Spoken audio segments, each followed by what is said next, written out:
హల్లెలూయా. అందరము మంచిగా దేవుని మాటలు వినడానికి మంచిగా కూర్చున్నారు. అంతా మంచిగా కూర్చున్నారు అన్న వాళ్ళందరూ కలిసి 7 మాటలు దేవునికి స్తోత్రములు చెల్లిద్దాం. స్తోత్రం స్తోత్రం స్తోత్రం స్తోత్రం స్తోత్రం స్తోత్రం. హల్లెలూయా. గట్టిగా చెప్దాం హల్లెలూయా హల్లెలూయా. చేతులు పైకెత్తి చెప్పాలి హల్లెలూయా. దేవునికి మహిమ కలుగును గాక. కూడి వచ్చిన దేవుని బిడ్డలందరికీ నా హృదయపూర్వకమైన వందనాలు. దేవునికి స్తోత్రాలు చెల్లిద్దాం. హల్లెలూయా. ఇక్కడ మనము ఈరోజు పరిశుద్ధ గ్రంథములో నుంచి మనము నేర్చుకోబోతున్న ఒక పాఠము, దేవుడు మనకు నేర్పించిన ఒక పాఠమును ఇక్కడ జాలరులను గురించి, సేవకుల గురించి. జాలరులు, సేవకులు రాసుకున్న వాళ్ళు ఉంటే రాసుకోవచ్చు. ఇక్కడ మనము జాలరులు ఏం పని చేశారు, సేవకులు ఏం పని చేశారు అనే దానిని బట్టి ఇక్కడ మనము దేవుని వాక్యాన్ని బట్టి మనము శ్రద్ధగా విందాం. మధ్యలో గునక ఒక చరణము, ఒక పల్లవి పాట గునక మనము పాడాల్సింది వస్తుంది. కాబట్టి మనమంతా జాగ్రత్తగా మనము చూసుకుందాం. ఇక్కడ ప్రభు మనతో మాట్లాడినాడు. ఆ మాటలను బట్టి మనము శ్రద్ధగా ఎంతసేపు మహా అంటే అర్ధగంట, ముందు 40 నిమిషాలు వద్దు, గంట అయితే వద్దు. గనుక మనము 40 నిమిషాలు మాత్రమే వాక్యం చెప్పుకుందాము. 40 నిమిషాలు అయినప్పుడు కెమెరా కూడా ఆఫ్ చేసింది అమ్మా. కెమెరా 40 నిమిషాలు అయితేనే మీరు ఆఫ్ చేయొచ్చు, ఇబ్బంది లేదు. నాకు ముందుగానే మీరు కొద్దిగా హెచ్చరికలు చెప్పండి. ఎందుకంటే దేవుని ప్రేమను బట్టి ఈ ఐపీసీ కృపా ప్రార్థన మందిరమును ప్రభు జయప్రదముగా నడిపించులాగిన ఎర్రగుంట్ల మరి ఈ పరిచర్య ప్రాంతంలో ప్రభు నన్ను సేవకు పిలిచాడు కనుకనే ఆయన సేవ చేయడానికి నేను ఇష్టపడ్డాను. కాబట్టి ఇక్కడ నడిఊరు నుంచి ఇక్కడ వస్తే లాస్ట్ లో పిండిబడి కూడా వస్తుంది, రైల్వే ట్రాక్ రానుకొని అక్కడ ఒక రూమ్ తీసుకొని అక్కడ ఒక చర్చి లాగా పెట్టి దేవుని పని జరిగిస్తూ వస్తున్నా. కాబట్టి తెలియని వారికి కనుక మీరు మంచిగా తెలియచేయండి. తెలుసుకున్న వారు వచ్చి దేవుని ఆశీర్వాదాలు, దేవుని మేలులు పొందుకొని మీరు నడుచుకోవాలని ప్రభు పేరట మీకు మనవి చేస్తున్నా. హల్లెలూయా.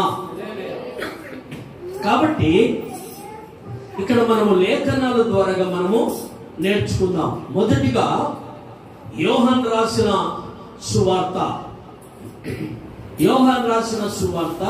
15వ అధ్యాయము 8వ వాక్యమును మనము చూద్దాం. 8వ వాక్యమును మనము చూద్దాం.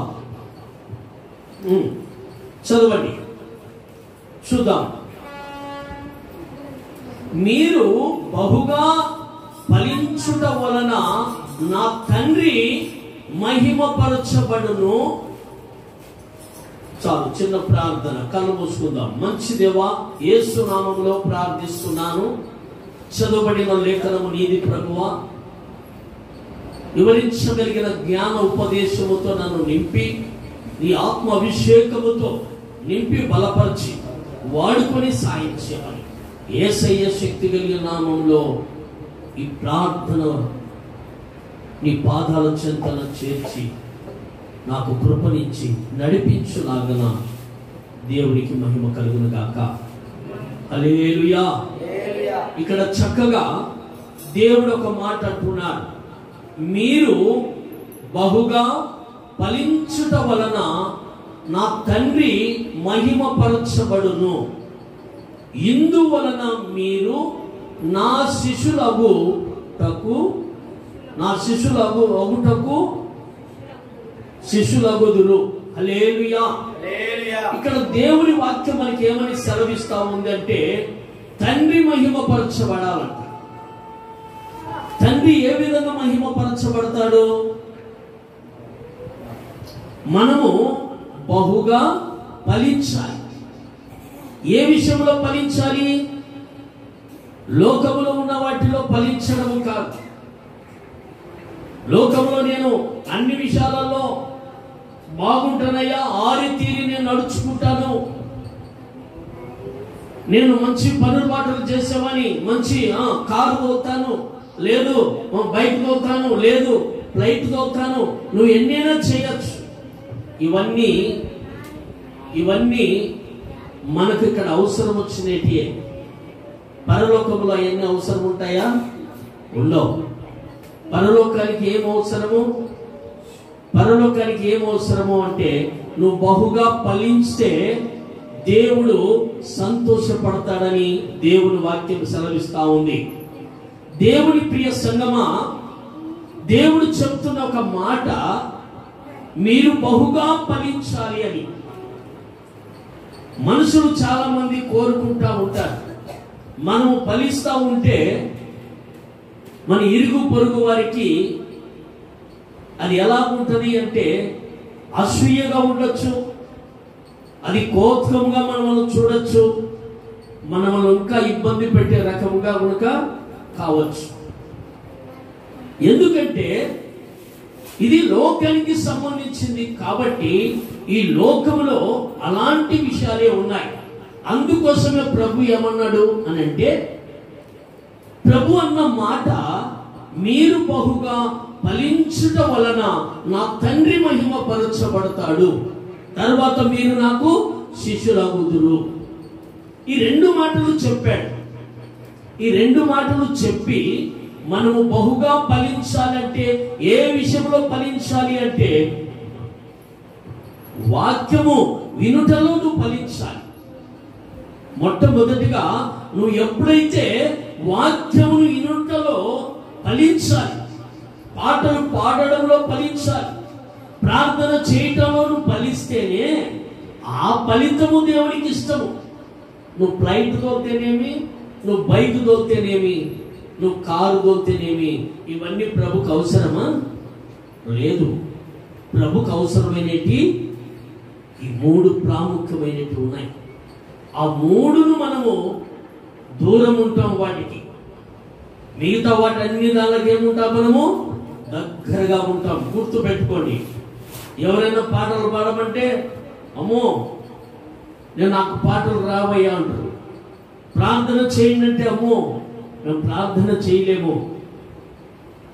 మరి వాక్యము విన్నారు కదా, ఇన్న వాక్యం ఏం చెప్పాడు అని అంటే బయటికి పోతానే ఆ రెఫరెన్స్ కనుక గుర్తుండదు.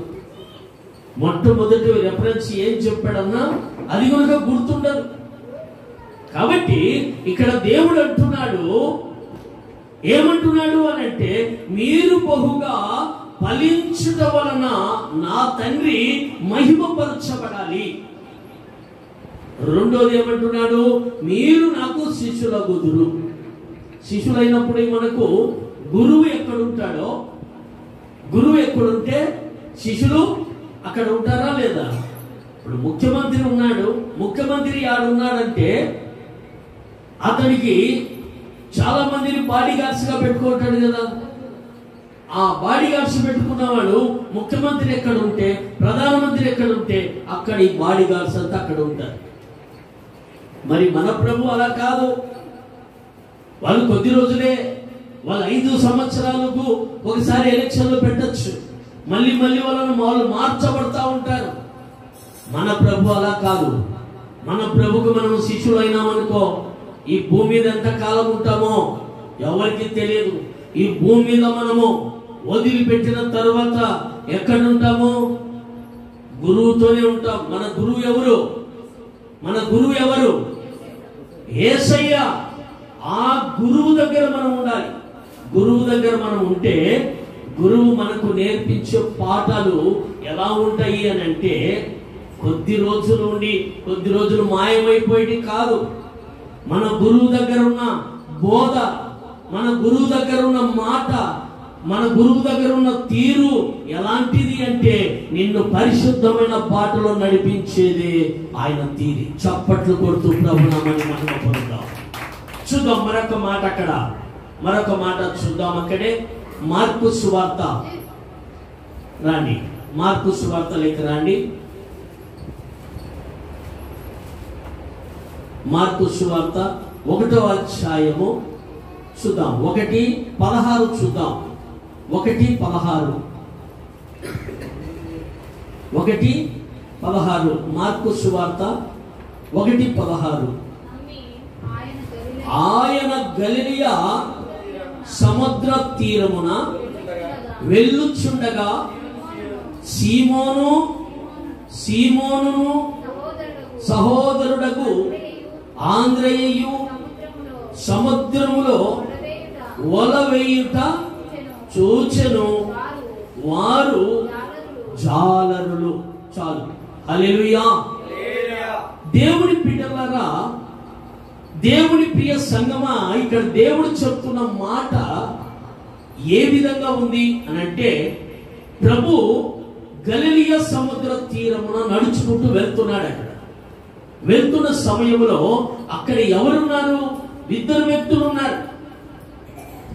మనము యోహాను సువార్తలో ఏం నేర్చుకున్నాము? 2 వ్యక్తులు, తండ్రి కుమారుడు. తండ్రి మహిమపరచబడాలి అన్నాడు.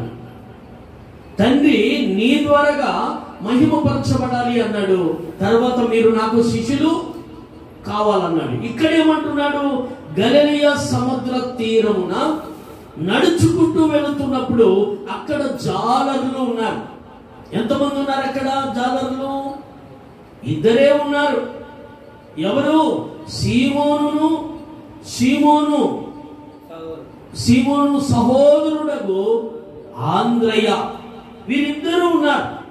వీరిద్దరు ఏం చేస్తున్నారు? వలలు విసిరి చేపలు పడుతున్నారు. వాళ్ళు చేపలు పట్టే వాళ్ళకు ఎంత శ్రమ ఉంటుంది. మనమైతే ఇక్కడ ఒడ్డునున్న సముద్రము దగ్గర ఉన్న వాళ్ళకు ఎంత శ్రమ ఉంటుందంటే చాలా శ్రమ ఉంటుంది. వాళ్ళకు ప్రాణ భయం కూడా ఉంటుంది. అయినప్పటికీ వాళ్ళు ఏం చేశారంటే, వాళ్ళు జాలర్లు గనక వాళ్ళ వృత్తి వాళ్ళు చేస్తున్నారు. జాలర్లు గనక వాళ్ళ వృత్తి వాళ్ళు చేస్తున్నారు. చేసి అక్కడ 17వ వచనంలో మరొక మాట కూడా అంటున్నాడు, యేసు నా వెంబడి రండి, నేను మిమ్మలను మనుషులను పట్టు జాలరులుగా చేసేదనని వారితో చెప్పెను. చప్పట్లు కొడుతూ ప్రభునామని మహిమ పరుద్దాం. ఏమంటున్నాడు ప్రభు? మీరు, యేసు ప్రభు వాడు చెప్పిన మాట, మీరు నన్ను వెంబడించండి, మీరు నా వెంబడి రండి, నేను మిమ్మలను మనుషులను పట్టు జాలరిగా చేస్తాను అని దేవుడు వాగ్దానం ఇస్తున్నాడు. ఎవరికి ఇచ్చాడు వాగ్దానము? దేవుని ప్రియ సంగమం బాగా వినండి. ఎవరికి ఇస్తున్నాడు వాగ్దానము? మనుషులకి ఇస్తున్నాడా? లేకుంటే దేవతలకి ఇస్తున్నాడా? ఆయన ఇంకొకరికి ఏమైనా ఇస్తున్నాడా? లేదు, మనుషులకు ఇస్తున్నాడు అభయము. మీరు నన్ను వెంబడించండి, మీరు నన్ను వెంబడిస్తే మిమ్మలను చేపలు పట్టడంలో రోజు ఆ కంపు దగ్గరే ఉండకుండా, ఆ రోతపాత జీవితము కాడ ఉండకుండా మీరు మనుషులు పట్టు జాలరులుగా నేను చేస్తానని ప్రభు అక్కడ ఎవరితో చెప్తున్నాడు? సీమోను, తర్వాత ఆంద్రయ, వీరిద్దరితో చెప్తున్నట్లుగా ఇక్కడ మనకు లేఖనాలు ప్రభు చూపించాడు. దేవుని ప్రియ సంగమా, చేపలు పట్టడం అంటే అది కంపా కాదా? చేపలు పట్టడం అంటే అది కంపా కాదా? నా వైపు చూడండి. చేపలు పట్టడం అనేది అది కంపా కాదా? అది చేపలు పట్టిన వాని కానుంచి, చేపలు పట్టే వాని దగ్గర వాసన ఒకటే కాదు, తర్వాత దాన్ని తీసుకొచ్చుకొని క్లీన్ చేసిన దగ్గర వాసనే. దాన్ని తిన్నవాని దగ్గర కూడా వాసనే ఉంటుంది. అలాంటి కంపులో అలాంటి రోగ పాత జీవితాన్ని నువ్వు వదిలిపెట్టమంటున్నాడు దేవుడు. ఈరోజు దేవుని బిడ్డలమైన మనము, దేవుని సంఘమైన మనము అలాంటి పాత రోత జీవితము మనలో ఉంటే దాన్ని వదులుకోవాలని ప్రభు హెచ్చరిస్తా ఉన్నాడు. ఇక్కడ పాత రోత జీవితము నీలో ఉంటే దాన్ని వదులుకోమని ప్రభు ఈరోజు నిన్ను హెచ్చరిస్తా ఉన్నాడు. కాబట్టి మనము పాత రోత జీవితంలో మనము వెతకకూడదు. పాత రోత జీవితాన్ని వదిలిపెట్టి నూతనమైన స్వభావము కలిగి నూతనమైన స్వభావముతో మన ప్రభు మనల్ని పిలిచాడు. ఏమని పిలిచాడు? పేరు పెట్టి మనల్ని పిలిచాడు. పిలిచిన దేవుని దగ్గర నమ్మకంగా ఉండాలి. పిలిచిన దేవునికి నమ్మకంగా మన హృదయాన్ని మనము ఇవ్వాలని మనము ఆలోచన కలిగి ఉండాలి. బ్రతికినంత వరకు పాడు జీవితంలోనే బ్రతికి, పాపంలోనే బతికి, పాపంలోనే మునిగి తేలి ఈరోజు దేవుని సన్నిధికి వచ్చిన నీవు ఈ రోజు నుంచైనా నీ పాత రోత జీవితాన్ని వదిలిపెట్టి నూతనమైన స్వభావము కలిగి మనము జీవించాలి. ఆ విధంగా జీవించాలని ప్రభు మనల్ని హెచ్చరిస్తా ఉన్నాడు. చూద్దాము మరొక మాట చూద్దాం. లూకాసు వార్త చూద్దాం. లూకాసు వార్తలోకి రండి. చూద్దాం లూకాసు వార్త 5వ అధ్యాయము 2వ వాక్యములో చూద్దాం. 5:2 చూద్దాం. ఆ సరస్సు తీరమునున్న 2 దోణులను చూచెను. జాలరులు వాటిలో నుండి దిగి తమ వలలు కడుగుకునిరి. హల్లెలూయా. ఇక్కడ 2 దోణులు కనపడుతున్నాయి. అక్కడేమో మనకు యోహాను సువార్తలో మనకి ఏం కనపరిచారు? తండ్రి నా దేవుడు మహిమపరచబడాలి, నా తండ్రి మహిమపరచబడాలి, నాకు మీరు శిష్యులు కావాలన్నాడు. రెండో మాట ఏమన్నాడు అక్కడ? సీమోను సహోదరుడగు ఆంద్రేయ. అక్కడ 2 కనపడినారు. ఇక్కడ ఏం కనపడినాయి? మనకు దోణెలు కనపడినాయి. దోణె మనిషి హృదయానికి సాదృశ్యమై ఉంది. దోణె అనేది మనిషి హృదయానికి సాదృశ్యమై ఉంది. అందుకు దేవుడు అంటున్నాడు ఇక్కడ, ఆ సరస్సు తీరమునున్న 2 దోణెలను చూచెను. జాలరులు వాటిలో నుండి దిగి తమ వలలు కడుగుకునిరి. హల్లెలూయా. దోణెలు బయటికి తెచ్చారు. దోణెలు బయటికి తీసుకొచ్చి ఏం చేస్తున్నారు? వాళ్ళు కడుగుకుంటున్నారు.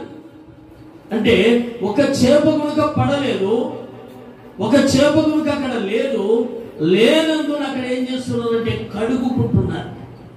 మరి కడుగుకుంటున్నావా? వారిని చూసి ఇక్కడ ప్రభు అంటున్నాడు, మార్కు సువార్తలోకి రండి చూద్దాం. మార్కు సువార్తలో ప్రభు అన్న మాటను మనము చూద్దాం. మార్కు సువార్త 8వ అధ్యాయము. మార్కు సువార్త 8వ అధ్యాయము 34, 35 వచనాలలో ప్రభు మాట్లాడిన మాటలను మనము చూద్దాం. అంతటా ఆయన తన శిష్యులను జన సమూహమును తన యొద్దకు పిలిచి, నన్ను వెంబడింప గోరువాడు తన్ను తాను ఉపేక్షించుకొని తన శిలువనెత్తుకొని నన్ను వెంబడింపవలెను. హల్లెలూయా. దేవుని వెంబడించాలా అనంటే మనం ఏం చేయాలంటే తన్ను తాను తగ్గించుకోవాలి. దేవుడు అన్నాడు ఒక మాట. ఏమన్నాడు ప్రభు? ఎవడైతే తగ్గించుకుంటాడో వాని నేను హెచ్చిస్తానన్నాడు. అన్నాడా లేదా? వాక్యం వింటున్నారా లేదా? ఎందుకంటున్నాడు ఆ మాట అంటే దేవుడే నేల మటుకు తగ్గించుకున్నాడు. ఆయన ఎవరి నిమిత్తములో తగ్గించుకున్నాడు దేవుడు? ఎవరి నిమిత్తములో దేవుడు తగ్గించుకున్నాడు? మన నిమిత్తములోనే తగ్గించుకున్నాడు ప్రభు. మనకు చూపించడానికి తగ్గించుకున్నాడు ఆయన. ఎంటికలు బీగుతుంటే ఊరికనే ఉన్నాడా లేదా? నువ్వు ఎంటికలు బీగుతూ ఊరుకుంటావా? ఎంటికలు బీగితే నిన్ను కొప్పు పట్టుకొని బీగుతానంటావా? నువ్వా?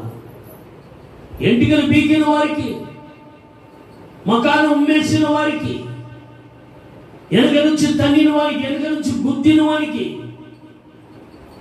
కొరడంతో కొట్టిన వానికి, డొక్కల బల్లెపోడు పొడిచిన వానికి ఆయనకు సిలువ వేసి సిలువలో నిలబెట్టిన వాని కనుక ప్రభు శిక్ష వేయాలి. డొక్కన బల్లెపోటు పొడిచిన వాని కనుక శిక్ష వేయాలి. వానికి కన్ను ఇచ్చాడు, వాడికి కన్ను లేదో ఒకటి. వాడు గుడ్డివాడు కనుక ఏం చేశాడు? ప్రభును దొక్కన బల్లెపోతో పొడిచాడు. వాడు పొడిస్తే ఏమైనాడు తెలుసా? వాని కన్ను వచ్చింది. ఆ రక్తము ఆయన మీద పడగానే కన్ను వచ్చింది. దొంగలున్నారు, ఈ పక్క కూడా ఆ పక్క కూడా దొంగలున్నారు. దొంగల గురికి ఏమంటున్నారు తెలుసా? ఒక దొంగ, నువ్వు దేవుడు అయితే దిగిరా, దిగి వచ్చి నీవు రక్షించుకొని నన్ను రక్షించు, మమ్మల్ని రక్షించు అని చెప్పేటప్పుడు ఏమన్నాడు తెలుసా? పక్కనున్న మరొక దొంగ అంటున్నాడు, రే ఇది నీకు నాకు న్యాయమురా అన్నాడు. ప్రభుకి ఇది అన్యాయమురా, ప్రభు ఏ నేరము చేయలేదురా అన్నాడు. అన్నప్పుడు ప్రభుతో అన్నాడు మళ్ళీ ఒక మాట, ఇప్పుడు నన్ను రక్షించమని అడగల దొంగ. నీతిగా మాట్లాడి నన్ను రక్షించయ్యని అడగల. ఇక్కడ ఎట్లయినా చనిపోతాను, సిలువ వేసాక చనిపోతాం. ఇక్కడ ఎట్లయినా నీ రాజ్యముతో వచ్చినప్పుడు నన్ను జ్ఞాపకము చేసుకోమని అడిగాడు దొంగ. ప్రభు ఏమన్నాడు ఆ మాటకు? తప్పకుండా అన్నాడు. చప్పట్లు కొట్టు, ప్రభునామాన్ని మహిమపడతాడు. నువ్వు దేవుని వెంబడించాలంటే నీవు ఉపేక్షించుకోవాలంతే. నీ సిలువనెత్తుకొని ప్రభు సిలువ దగ్గరికి నువ్వు వెళ్ళాలి. అప్పుడే నువ్వు పరలోక రాజ్యములో నా తండ్రి మహిమపరచబడుతున్న ఆ స్థలములో నువ్వు ఉండడానికి నీకు అధికారము కలుగుతుంది. చూద్దాము, మరొక మాట చూద్దాం. అక్కడే రోమిలకు రాసిన పత్రిక చూద్దాం. అపోస్తుడైన పౌలు ఒక పత్రిక రాశాడు. ఎవరికి? రోమిలకు రాశాడు. రోమిలకు ఒక పత్రిక రాస్తూ అక్కడ అన్న మాటను మనము జాగ్రత్తగా చూద్దాం. 5వ అధ్యాయము రోమిలకు రాసిన పత్రిక 5వ అధ్యాయము 3వ వాక్యము చూద్దాం. అంతేకాదు శ్రమ, ఓర్పు పరీక్షను పరీక్ష నిరీక్షలను కలుగ చేయనని ఎరిగి శ్రమల యందును అతిశయపడదుము. చప్పట్లు కొడుతూ ప్రభునామాన్ని మహిమపరుద్దాం. ప్రభు దగ్గరికి వచ్చే ఈ బిడ్డ ఏమంటున్నాడంటే, అంతేకాదు శ్రమ, ఓర్పు పరీక్ష నిరీక్షణను కలుగ చేయునని ఎరిగి శ్రమల యందును అతిశయపడుదుము. హల్లెలూయా. ఎవరైతే శ్రమ పడాలనుకుంటారో, సిలువనెత్తుకొని నడవడం శ్రమనా కాదా? సిలువనెత్తుకొని ఆయన వెళ్తున్నాడు అంటే శ్రమ. ఆ శ్రమలలో నువ్వు నేను కనుక మన సిలువనెత్తుకొని యేసయ్య సిలువ దగ్గరికి మనము వెళ్ళాలి. మనము శ్రమల గుండా శ్రమల మార్గం ఇది. దేవుని దగ్గరికి వస్తానే మేము బాగైపోయింది, మేము పరిశుద్ధం అయిపోయాము, మేము నీతిమంతులు అయిపోయినాము అనేది కాదు. యేసయ్య రక్తం చేత నువ్వు కడగబడిన నాటి నుంచి నీ నోటి గుండా ఏముండకూడదు, నీ నోటి గుండా ఏముండకూడదు చెప్తాను ఇప్పుడు. అబద్ధాలు ఉండకూడదు. అదంటే దేవునికి చాలా అయిష్టకరం. నీ నోటి గుండా అబద్ధం ఉండకూడదు. నీ నోటి నుండి బూతు మాట రాకూడదు. నీ మాట అవునంటే అవును, కాదంటే కాదు. నీకు ఇవ్వాల్సిన డబ్బు అయితే నా కాడ ఉంది కానీ నేను ఇవ్వను, నా అవసరతలు ఉన్నాయి, నేను ఇవ్వనని చెప్పాలి. కొంతమంది కందిపప్పు ఇంట్లో పెట్టుకొని ఇప్పుడే అంగడికి పోయినాడు, కందిపప్పు అయిపోయింటే అంగడికి పంపించినా తీసుకొని వస్తాడు మా పిల్లోడు లేదా మా భర్త అని చెప్తాడు. అలాగ చెప్పకూడదు. మనం ఈయన బుద్ధి మనలో ఉంటే మేము మాకు వర్కే ఉన్నాయి, మేము ఇవ్వము, ఇలా చెప్పాలి. నన్ను మొన్న సండే ఒక ఆయన వచ్చి అయ్యా ఒక 150 రూపాయలు డబ్బులు ఉన్నాయో ఇయ్యి అన్నాడు. ఉన్నాయి కానీ నాకు అవసరం ఉంది, నీకు ఇవ్వను అన్నా. డైరెక్ట్ అన్నా. అలా చెప్పాలి మనం. అయితే దేవుడు అంటున్నాడు శ్రమలు మనము సహించాలి. దేవుడు ఎన్ని శ్రమలు సహించాడు మన కోసము, ఎన్ని శ్రమలు భరించాడు ఆయన. మనం కనీసం అంటే ఆ శిలువను ఎత్తుకొని ఆ ప్రభు దగ్గరికి నడిచేటప్పుడు ఈ శ్రమలు, ఓర్పును ఇవన్నీ మనకు లేకపోతే ఎలాగా? వ్యభిచారము చేయకూడదు అన్నాడు ప్రభు. నువ్వు రక్షణ పొందావా, వ్యభిచారానికి నువ్వు దూరంగా ఉండాలన్నాడు. నువ్వు దొంగతనానికి దూరంగా ఉండాలన్నాడు. పాత రోత జీవితాన్ని వదిలిపెట్టు అన్నాడు. నూతనమైన స్వభావము కలిగి నువ్వు నూతనమైన బిడ్డగా నువ్వు జీవించాలి. ఆ విధంగా నడుచుకోవాలి. మనకి ఏముండకూడదు. ఇక్కడ అంటున్నాడు అంతేకాదు శ్రమ, ఓర్పు. శ్రమ అనేకు ఓర్పు ఉండాలి. ఓర్పు లేకపోతే శ్రమ వచ్చానే, ఓర్పు లేకపోతే ఎట్లా? ఇప్పుడు బైక్లో నుంచి నేను డ్యూటీకి వెళ్తున్నాను, అక్కడ నుంచి నేను మామూలుగా వెళ్తా ఉన్నాను. అవి 2 కుక్కలు కొట్లాడుకుంటూ వచ్చి ఆ కుక్క ఏం చేసింది, ముందు టైర్ కిందనే దూరింది. ముందు టైర్ కింద దూరిన తర్వాత ఏమైపోయింది, బండి స్కిడ్ అయి కింద పడింది. కింద పడిన తర్వాత చెయ్యి, అరిచెయ్యి, మోచేయి దగ్గర, మోకాలు 3 చోట్ల. ఈ 3 మీకు ఏమర్థమైనాయి చెప్పండి?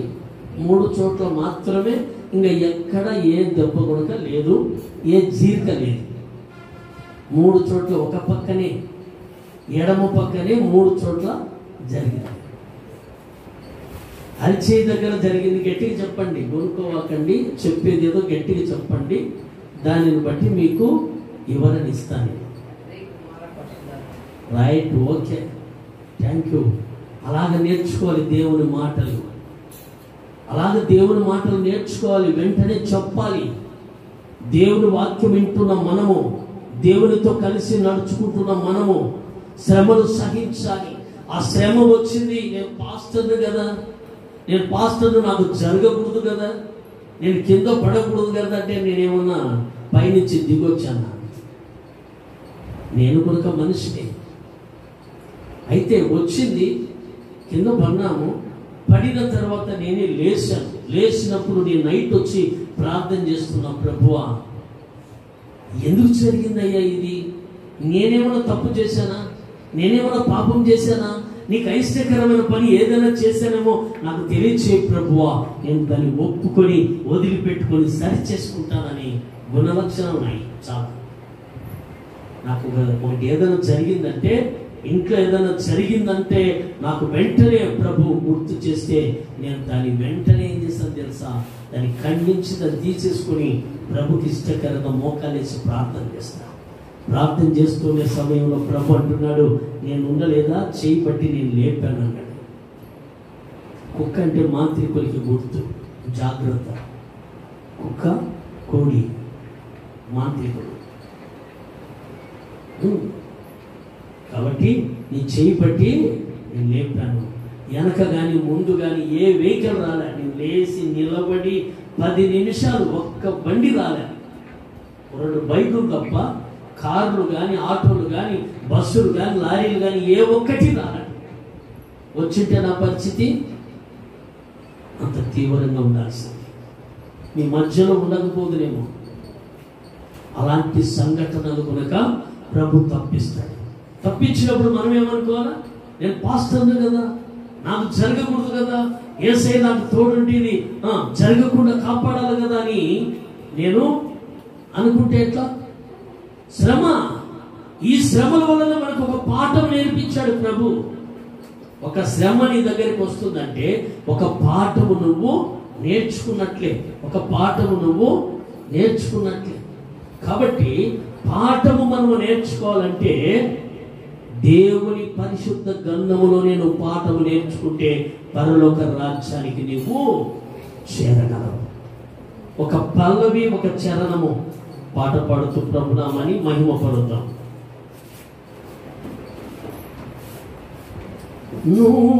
నూతనమైన కృపా, నవనూతనమైన కృపా,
శ్రమ అనేది మనకు ఒక పాఠము నేర్పిస్తుంది. శ్రమ వచ్చినప్పుడు నువ్వు ఏం చేస్తావు? శ్రమ వచ్చినప్పుడు, బాధ వచ్చినప్పుడు నువ్వు ఏం చేస్తావు అంటే ప్రార్థన చేస్తావు. ప్రార్థన చేసి నీకు పాఠము ఏ విధంగా ఉంటుంది అక్కడ? ప్రభువా నాకు ఈ గాయమైందయ్యా, ప్రభువా ఈ నొప్పి అయిందయ్యా, ప్రభువా ఈ బాధ నుంచి నన్ను విడిపించయ్యా అని ప్రార్థన చేస్తావా లేదా? ప్రార్థన చేసినప్పుడు అది ఒక పాఠము నీకు నేర్పించడానికి కోసమే ఒక శ్రమ ప్రభు అనుమతిస్తాడు. దేవుని ప్రియబిడ్డలారా, దేవుని సంఘమైన మీరు, దేవుడు ఒక పాఠము నేర్పిస్తున్నాడు అంటే నిన్ను ప్రేమించే ప్రభు నేర్పిస్తున్నాడు. అక్కడ అంటున్నాడు కదా, మీరు బహుగా ఫలించాలి, మీరు బహుగా ఫలించాలి. మీరు బహుగా ఫలిస్తే నా తండ్రి మహిమపరచబడతాడు, మీరు నాకు శిష్యులు అవుతారు. శిష్యులు, శిష్యురాళ్ళు, మీరు శిష్యురాళ్ళు దేవునికి, మీరు శిష్యులు. ఇది చెప్పే మాట ఉత్తది కాదు, ఇది సత్యమైన మాట. శిష్యులు శిష్యురాళ్ళుగా జీవించాలి. ఆ వాక్యానుసారమైన జీవితాలు మనము జీవించాలని మన శిలువనెత్తుకొని ఆయన శిలువ దగ్గరికి మనము వెళ్ళాలి. మన శిలువనెత్తుకొని ఆయన శిలువ దగ్గరికి ఎప్పుడైతే నువ్వు నడవడము ప్రారంభిస్తావో ఆ శిలువ దగ్గర నీకేముంటదంటే ధన్యత ఉంటుంది. చప్పట్లు కొడుతూ ఆ శిలువ దగ్గర నీకు ఒక ధన్యత ఉంటుంది. ఆ ధన్యత ఎవ్వరు ఇవ్వలేరు. అది ఒక ప్రభువు వారే నీకు ఆ ధన్యత ఇస్తాడు. దేవుని ప్రియ సంగమా, దేవుడు చెప్తున్న మాట ఏ విధంగా ఉండాలి అంటే శ్రమ, ఓర్పు, ఇంకా చదువునేనా, శ్రమ, ఓర్పు, అంతేకాదు శ్రమ, ఓర్పు, నిరీక్షణను కలుగ చేయునని ఎరిగి శ్రమల యందును అతిశయపడుదుము. హల్లెలూయా. శ్రమలు ఎన్ని వచ్చినా సరే మేము సహిస్తాము, శ్రమలు ఎన్ని వచ్చినా మేము సహిస్తామని అతిశయపడినాడు. అయితే దేవుని వాక్యం సెలవిస్తా ఉంది, శ్రమ నీ దగ్గరికి వచ్చింది అంటే, ఒక శ్రమ నీ దగ్గరికి వచ్చిందంటే నీకు దీవెనలు నీ ఇంటికి వచ్చినట్లే. శ్రమ నీ ఇంటికి వచ్చినాయంటే ఆ శ్రమను సహించి ఆ శ్రమలో ఓర్పును నువ్వు ఎప్పుడైతే సహిస్తావో అప్పుడే నీ ఇంటికి దీవెన వస్తుంది. అందుకు ప్రభు అంటున్నాడు, నీ మాట అవునంటే అవును, కాదంటే కాదు. అంతకు మించితే ఎవరిదంట మాట? అపవాదిది, సాతానుడైన అపవాదిది. అపవాదికి నువ్వు కుమార్తెవు, కుమారుడవు కాకూడదని దేవుడు చెప్తున్నాడు. కాబట్టి మనం చక్కగా దేవుని మాటలు ఇంతవరకు శ్రద్ధ కలిగి మనం వింటూ వచ్చాం. నెక్స్ట్ వారంలో మిగతా సబ్జెక్టు కనుక మనము నేర్చుకుందాం. నెక్స్ట్ వారంలో ఇంకా మిగతా దాదాపు ఇంకా 5 రెఫరెన్స్లు ఉన్నాయి. ఇవన్నీ చెప్పే లోపల మనం ఏమైపోతామంటే దాదాపు మన గంటన్నర అవుతుంది. మీరు అంతసేపు ఉండాలంటే కష్టమవుతుంది. కాబట్టి దేవుడు మిమ్మలను, మీ కుటుంబాలను ప్రభు దీవించి ఆశీర్వదించును గాక. ఆమేన్. గట్టిగా చెప్దాం, ఆమేన్. హల్లెలూయా.